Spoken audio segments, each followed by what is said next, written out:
मेरे साथ महमूद प्राचा साहब भी जुड़े हैं, जिनका बयान आज सुर्खियों में बना रहा और उसको लेकर के मुख्तार अब्बास नकवी साहब ने भी जवाब दिया है। हुकूमत की तरफ से इसकी मजम्मत की गई है क्योंकि ये देश को, समाज को तोड़ने वाली बात है। हमारे साथ बहुत खास मेहमान भी हैं। मैं एक बार फिर महमूद प्राचा साहब के साथ पास जाना चाहूंगा। प्राचा साहब, आपका ये जो मशवरा है, इस पर सियासी बहस छिड़ी हुई है। ये जिस तरह का माहौल आप कहने की बात कर रहे हैं, वजीर आजम नरेंद्र मोदी तो मुसलमानों के एक हाथ में कुरान और एक हाथ में कंप्यूटर देखना चाहते हैं, और आप मैं मुसलमानों की अकेली बात करूं, आप तमाम दबे कुचले लोगों की बात कर रहे हैं, लेकिन मुसलमानों की तरफ आपका बड़ा इशारा हम भी समझ रहे हैं। सीधे तौर पर क्या आप उनके हाथ में हथियार पकड़ाना चाहते हैं? कितने खतरनाक हालात आप पैदा करना चाहते हैं, आप समझ नहीं रहे हैं?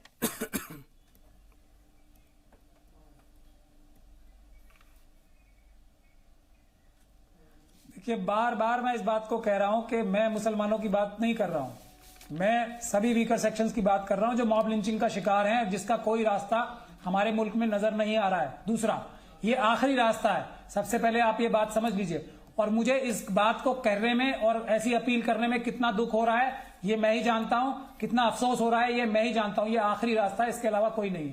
अब दूसरी बात यह है कि बजरंग दल का, अभी हमारे जिलानी साहब पूछ रहे थे, गूगल करके देख लीजिए, नेट पे आपको सैकड़ों ये आखिरी रास्ता है। प्राचा साहब, तो आपने कभी ये नहीं सोचा कि मुसलमानों का एजुकेशन कैसे बढ़े, गूगल करके उनके रोजगार के सैकड़ों उनके आपको रैलीज नजर आ जाएंगी जिसमें वो हथियार लेके घूम रहे हैं।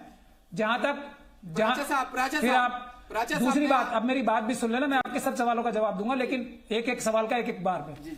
जहां तक कानूनी मदद देने की बात थी, तो मैं मरे हुए लोगों को कानूनी मदद देने की बजाय जिंदा लोगों को कानूनी मदद देना चाहता हूं।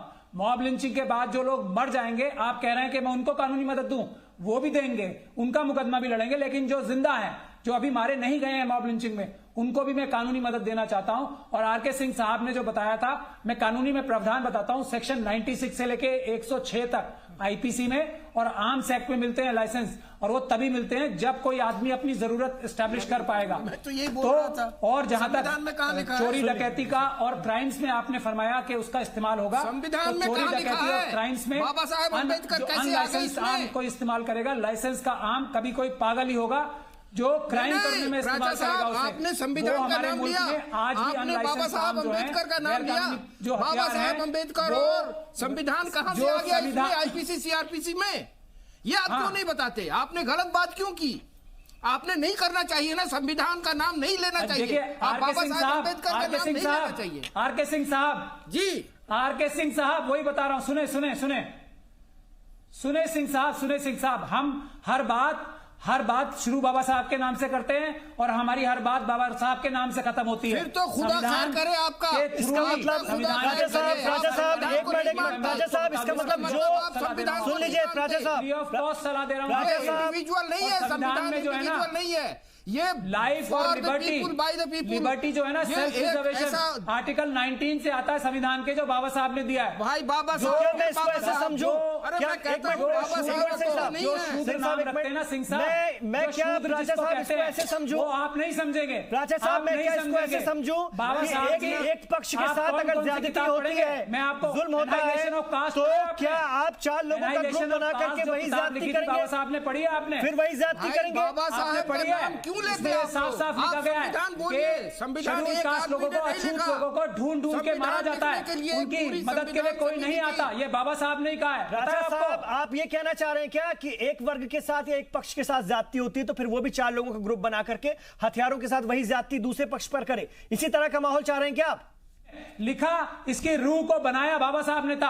आप ये उनका जो एक कारनामा है ना, जो आरएसएस के मुंह पे उनका सबसे बड़ा तमाचा था, उसको आप छीन लेना चाहते हैं उनसे, मुझे पता है ये बात, लेकिन संविधान हमारा बाबा साहब का संविधान है। अच्छा, मैं आता हूँ। देखिए क्या ये भारत का संविधान है एक प्राचा साहब, ये भारत का संविधान है, एक इंडिविजुअल का संविधान नहीं हो सकता। ये 130 करोड़ जनता का संविधान है भारत, और ये जनता के लिए है, जनता द्वारा। बाबा साहब का संविधान है, वो चेयरमैन थे, चेयरमैन थे, उन्होंने उसमें ऐसे प्रावधान रखाए हैं जो सबको बराबरी का हक दिला सके। नहीं तो संविधान ये संविधान नहीं होता अगर बाबा साहब नहीं होते। यही मुझे पता है। आप लोगों का सबसे बड़ा जो वर्ण व्यवस्था का, वर्णाश्रम धर्म का सबसे बड़ा जो दुश्मन है, सबसे बड़ा जो इससे निजात दिलाने वाला है, वो डॉक्टर साहब बाबा भीमराव अम्बेडकर है। मुझे पता है आपको कितनी तकलीफ होती है उनके नाम से, मगर हमारे तो आइडियल वही हैं। समझ लीजिए इस बात को। देखिए महमूद प्राचा साहब ने बताया है, बिल्कुल है, हथियार रखना कॉन्स्टिट्यूशनल राइट है, जब तो आर्म्स एक्ट बना है। जवाब आप बड़े वकील हैं तो हम लोग भी थोड़ी सी लॉ पढ़ी है, हमने भी 96 to 106 आर्टिकल की बात कर रहे हैं, लेकिन आपने जो बात कही है उस पे आप ध्यान नहीं दे रहे हैं। आपने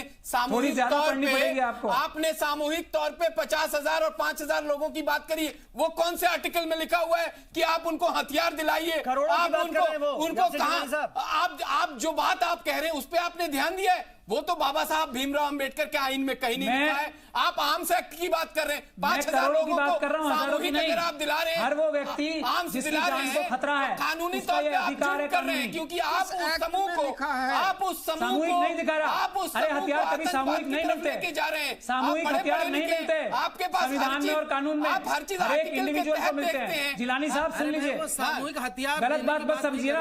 अरे तो आप सही करूंगा, शायद आप मेरी बात से इत्तेफाक करें। अपने बातों से मेरी बात समझ लीजिए, आप भी मेरी बात से इत्तेफाक करेंगे। कभी सामूहिक हथियार नहीं मिलते कानून में। हाँ तो आपने तो हर यही एक कहा है ना, इंडिविजुअल को मिलता है। तो आपने तो यही कहा है ना, सामूहिक नहीं मिलता, मैं वही तो बता रहा हूँ, इसीलिए तो ट्रेनिंग कैंप लगाने हैं।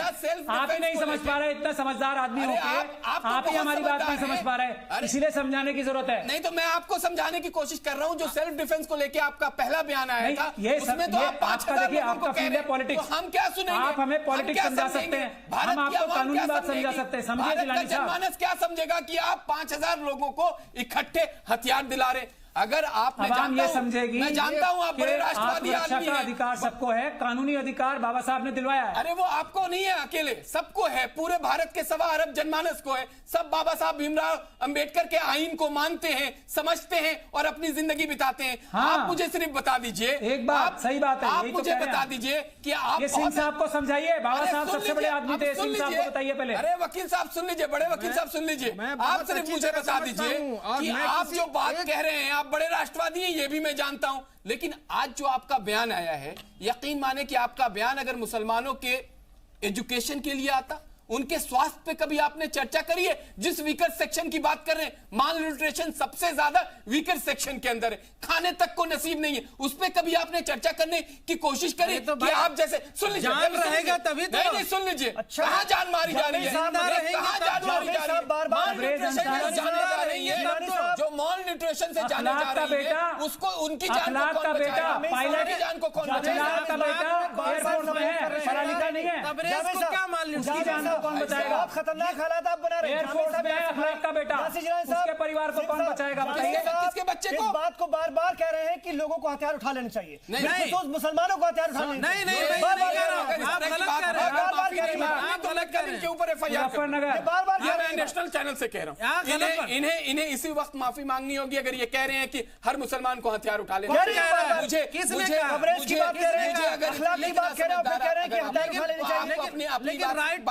राइट टू लाइफ है या नहीं है? हथियार का मतलब है आप भाई मैं नहीं कह रहा हूँ, आप सोसाइटी के अंदर रहते हैं, मैं सिविल सोसाइटी की बात कर रहा हूँ, लेकिन सवाल ये है, आप हथियार की बात तो सीरिया में होती है, नहीं हथियार की बात अफगानिस्तान में होती है, आप मुझे हथियार की बात मुझे मिसकोट कर रहे हैं, आप हमें मिसकोट कर रहे हैं, आप हमें मिसकोट कर रहे हैं। नहीं, आप अपनी बात मेरे जुबान में नहीं डालिए, उसके आतंकवादी अपनी बात मेरे जुबान में नहीं डालिए।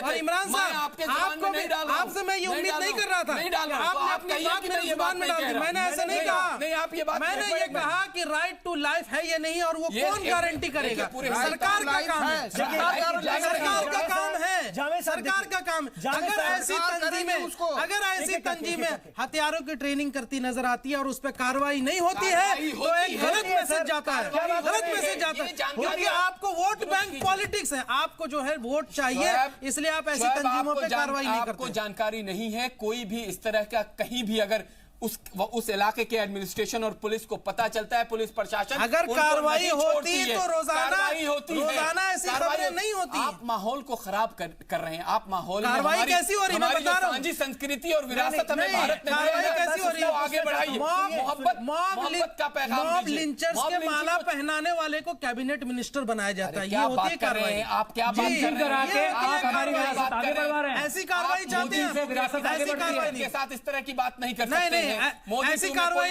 ऐसी कार्रवाई सही नहीं है। मोदी टूक में कोई ऐसा मिनिस्टर नहीं है। आप ऐसी कार्रवाई मत कीजिए। आप अगर अपनी सोच को वसी नहीं करेंगे, आप अपनी सोच को नहीं बढ़ाएंगे तो आपको हर आदमी डरा हुआ दिखाई देगा। महमूद प्राचा साहब यहाँ रहते हैं, सुन लीजिए, महमूद प्राचा साहब इसी दिल्ली में रहते हैं, यही दिल्ली में बड़े हुए और अब बहुत बड़े वकील हैं इसी दिल्ली के। बताइए कि कभी इनको किसी ने बदतमीजी से बात भी करी हो दिल्ली के अंदर? ये बात महमूद प्राचा साहब हमारी और आपकी नहीं है सर। हम तो ऐसी कमरों में बैठे, मैं ला रहा हूं गाँव में, छोटे छोटे शहरों में जो डरे हुए लोग हैं उसकी बात कीजिए ना। हम उनके लिए बैठे, छोटे छोटे शहरों में, मोहल्लों में दिए जाते हैं, लोगों की मदद करते हैं, लोगों को हेल्प करते हैं, लोगों को बंदूक लेने की और गन लेने की और हथियार लेने के लिए उकसाते हैं। तब भी इनको कोई कुछ बोलता है क्या? तब भी कोई बोलता है क्या? देखिए, मैं चाहता हूं मॉब लिंचर्स को जो है वो डेथ सेंटेंस दिया जाए, जिसकी मांग हम आपके साथ राशिद अलवी साहब ने रखी है, उसको डेथ सेंटेंस दिया जाए। यहाँ बैठे हुए हमारे पुलिस के बड़े अधिकारी, जबकि सुप्रीम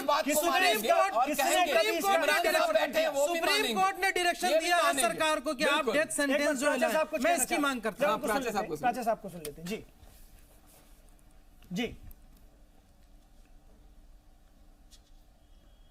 हमारी मजबूरी सुनिए, आखिरी रास्ता क्यों है? सुप्रीम कोर्ट के डायरेक्शंस को हमारी सरकारें और हमारे एक पॉलिटिकल पार्टी के सोच रखने वाले धज्जियां उड़ा रहे हैं सुप्रीम कोर्ट के डायरेक्शंस की। प्रधानमंत्री साहब ने खुद कहा, अब या तो उनकी बात कोई सुनता नहीं है, प्रधानमंत्री साहब की बातों की धज्जियां उड़ा के तबरेज हुआ है।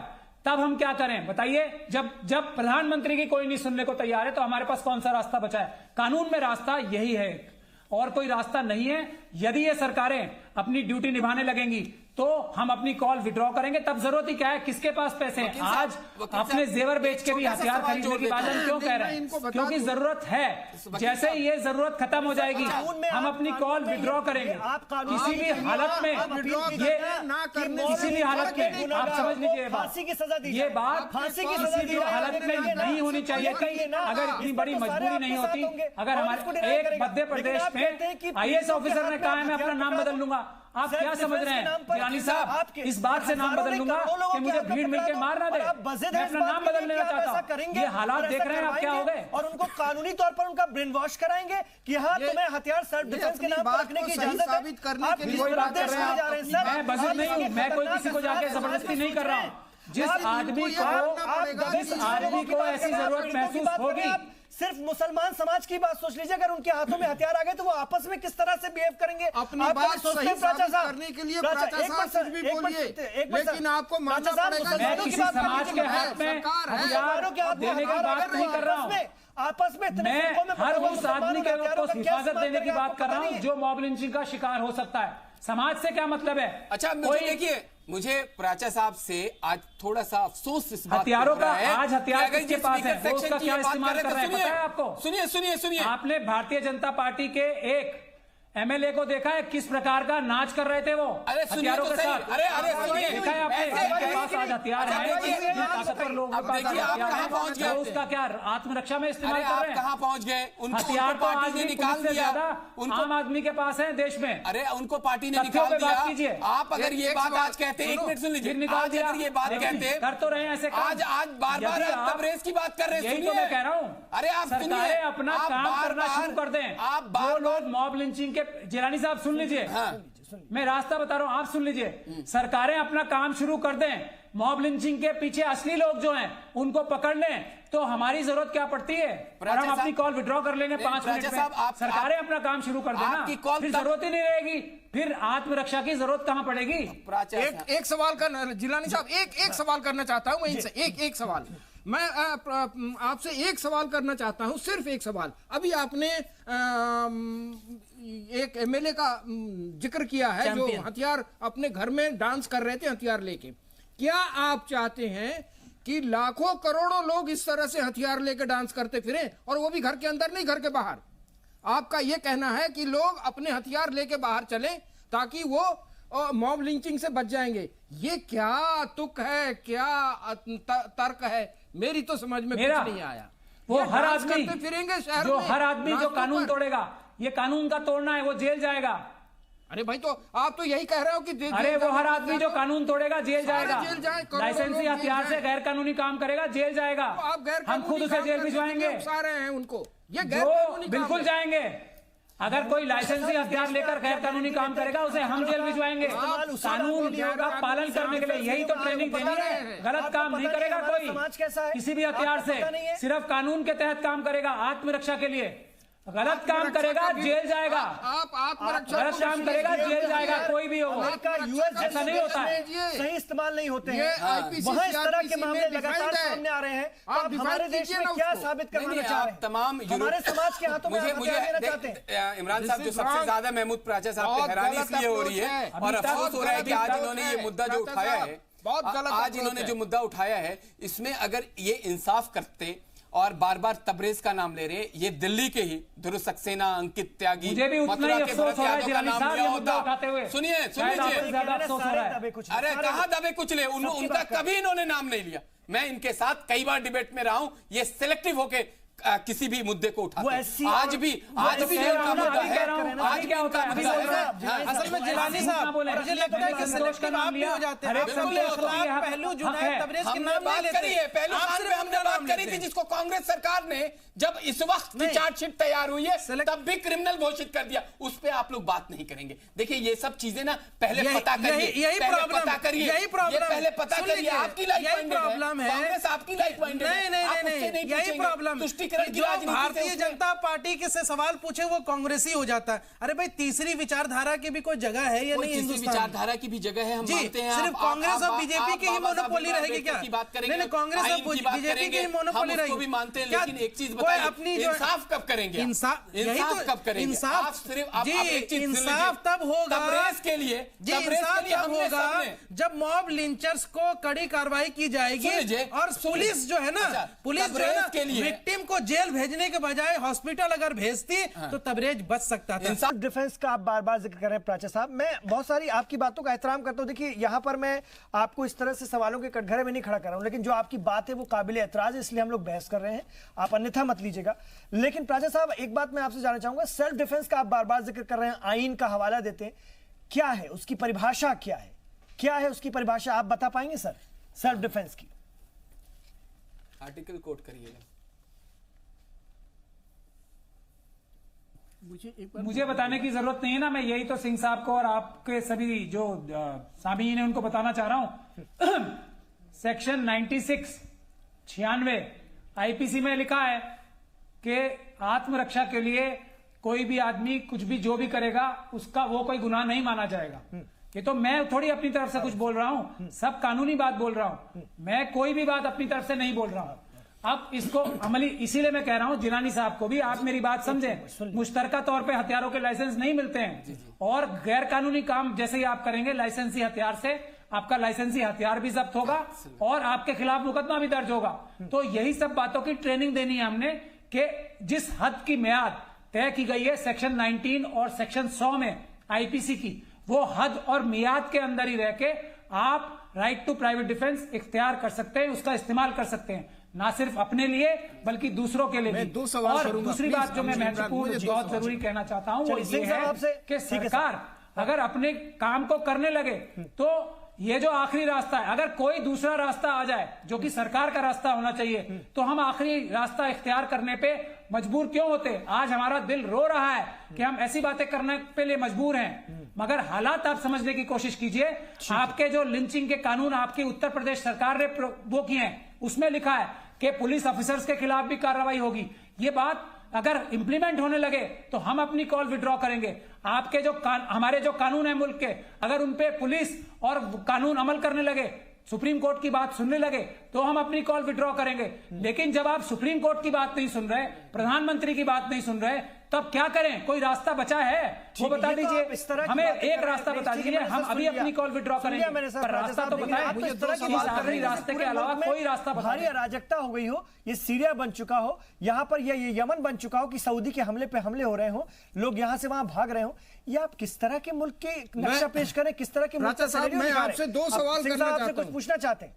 उसे बचाने, उसको वो हालात बचाने के लिए तो बोल रहे हैं। हाँ प्लीज मेरी बात, वैसे हालात ना हो उसीलिए तो हम बोल रहे हैं। आपने जो वैसे हालात रोकने के लिए ही बोल रहे हैं। मैं उस आप क्या सोच रहे हैं? महार रेजिमेंट को भूल गए आप इन दबे कुचले लोगों की ताकत भूल गए क्या? कौन है ये लोग? दबे कुचले लोगों की ताकत बहुत ज्यादा है। आप क्या चाह रहे हैं? और अगर ये राजनीतिक फायदे के लिए मुल्क को कमजोर करना चाह रहे हैं, वो हम नहीं होने देंगे। कौन करना चाह रहा है? वो तो दिख रहा है, राजनीतिक फायदे के लिए मुल्क को कौन कमजोर करना चाह रहा है, आइन का हवाला देते हुए। नहीं, मैं आपसे 2 सवाल करता हूं। प्रचा साहब प्लीज मुझे जवाब दे दीजिए। आपने जो कॉल दिया है उसमें आपने संविधान का नाम लिया, लेकिन अभी आप आईपीसी की बात कर रहे हैं। ये एक गलत स्टेटमेंट था आपका, जिसके लिए मैं प्रोटेस्ट कर रहा हूं, नंबर 1। नंबर 2, जिस तरह से आप कह रहे हैं कि साहब सेल्फ डिफेंस कहां शुरू होता है, कैसे शुरू होता है, ये बताना पड़ेगा। सेल्फ डिफेंस आजकल रोड पर रोड रेज होते हैं। करेक्ट। आपने देखा होगा, एक नहीं सैकड़ों वारदात हर रोज हो रहे हैं। कोई किसी को मारता है, कोई किसी को गाली देता है। अगर सबके पास हथियार हो तो वो गाली नहीं देगा, मारेगा नहीं, सीधा निकालेगा, ठोक देगा। आपके शहर में हर रोज सैकड़ों किलिंग होगी, और वो होगी आपके इस दिए हुए कॉल के कारण। नंबर 3 जो मैं आपसे कहना चाहता हूं, प्लीज मुगालते में मत रहिएगा। आपकी कॉल का किसी पर कोई असर नहीं होने वाला है, चाहे वो किसी भी कौम से हो, किसी भी जात से। बिल्कुल आ रहा हूं। जावेद साहब जल्दी, 3 मिनट बचे मेरे पास। जी जावेद साहब पहले आप अपनी बात रखिए, फिर यासिर भाई। मेरा सवाल सिंह साहब से ये है कि सिंह साहब, माना कि आपने एतराजात जताए जो है, प्राचा साहब ने जो बात कही, ठीक है, मैं भी उसको इंडोर्स नहीं करता हूं, लेकिन अगर एक एग्जांपल मैं दे रहा हूं कि मैं किसी मॉब से घिर गया और वो उन्मादी भीड़ है, धार्मिक नारों के बीच में मुझे जो है वो जान का खतरा बना पड़ा है और मुझे ऐसा लग रहा है कि मेरी जान जा रही है, तो मैं सेल्फ डिफेंस में क्या करूंगा और क्या मुझे करना चाहिए, ये आप राय दे दीजिए। ये बड़ा ऐसा सवाल है जिसका कोई जमीनी हकीकत से कोई रिश्ता नहीं। मान लीजिए तबरेज को क्या करना चाहिए था? रिश्ता चलिए मैं अपनी बात हटा, मौलाना साहब आप समझिए। नहीं, तबरेज को क्या करना चाहिए था, ये बता दीजिए। मतलब लाइसेंसी हथियार हाथ में लेकर, मैं बोल ही नहीं रहा हूं, मैं तो यही तो ये हालात तो तब भी बनेंगे ना, अगर बनने होंगे। सिंह साहब आप दुर्भाग्य से ये हालात तो तब भी बनेंगे सर। आप ही बता दीजिए, बिना हथियार के आदमी चलेगा, करना चाहिए, बिना हथियार के आदमी ही बाहर चलेगा। क्या साबित करना चाह रहे हैं? मैं नहीं इंडोर्स कर रहा हूं, लेकिन सिंह साहब से मैं पूछ रहा हूं कि आप ही बता दीजिए कि क्या करना चाहिए मुझे, क्या उपाय है। जिलानी साहब अपनी बात रखिए। सिंह साहब मैं आपको बता दूं, आगे बढ़ाऊं जी बता दीजिए, मैं आपको बता दीजिए, बहुत कम वक्त अपने आप को सेफगार्ड करना है, जो बन पड़े वो करना है।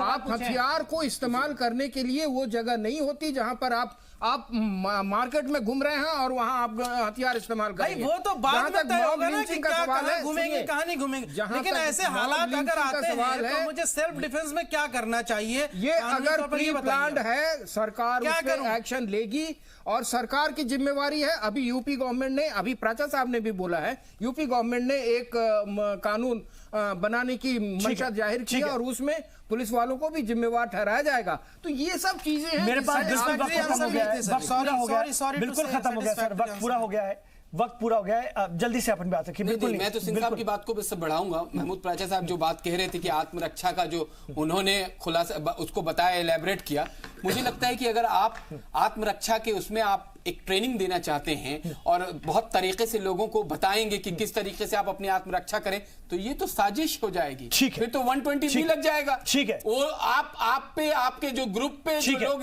ये पाठ पढ़ाएंगे कि भैया आप एक साजिशन के तहत आप लोगों को ये समझाएंगे कि ठीक है, बहस जारी रहनी चाहिए, इस तरह की बात पर बहस होती रहनी चाहिए। बहुत शुक्रिया आप तमाम लोगों का। प्राचा साहब आपका भी शुक्रिया, आपकी बात पर आज हमने बहस की और भी मौके आएंगे, इस पर हम चर्चा करेंगे। क्या ये बहुत खतरनाक बात है या इस पर सोचना चाहिए? बहुत सोचने वाला विषय है और इस पर हमने इसके कानूनी पहलुओं को समझने की कोशिश की। फिर मैं बार बार कहूंगा कि मुल्क मोहब्बत से चलता है, नफरत से नहीं, और नफरत का इलाज नफरत कतई नहीं हो सकती, सिर्फ और सिर्फ मोहब्बत हो सकती है। ये करोड़ों मिसालें हैं, लाखों मिसालें हैं, देश में भी और दुनिया में भी। इस पर सोचिएगा, गौर कीजिएगा। आप देखते रहिए जी सलाम।